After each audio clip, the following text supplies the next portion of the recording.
Hello US ఈరోజు మన topic ఏంటంటే చెక్ బౌన్సెస్. ఈ చెక్ బౌన్సెస్ కోసమని మన చట్టంలో 138 ఎన్ఐ యాక్ట్ అని పెట్టారు.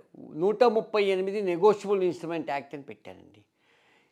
దీంట్లో ఎవరైతే చెక్ ఇచ్చారో వాళ్ళనే అమౌంట్ లేక ఆ చెక్ అయితే డిజానర్ చేశారో వాళ్ళని అక్యూజ్ అని పిలుస్తామండి. It's called as alleged accused. ఎవరికైతే చెక్ బౌన్స్ చేశారో ఆయన్ని కంప్లైంట్ అని పిలుస్తారండి. జనరల్గా ఇన్ టైంలో ద పర్సన్ చెక్ ఇచ్చిన వాళ్ళు పేమెంట్ చేయకపోతే ఈ కంప్లైనెంట్కి వారికి అన్ని అధికారాలు ఉంటుందండి.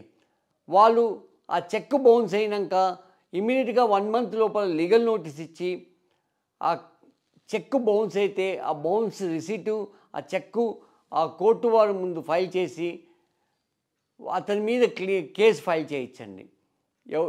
చెక్ ఇచ్చిన వాళ్ళ మీద దాన్నే 138 నెగోషియబుల్ ఇన్స్ట్రుమెంట్ యాక్ట్ కింద కేసు ఫైల్ చేయొచ్చు. After due enquiry and trial the court వారు సుదీర్ఘ ట్రయల్ తర్వాత జడ్జిమెంట్ పాస్ చేస్తారండి in accordance with the law. Thank you.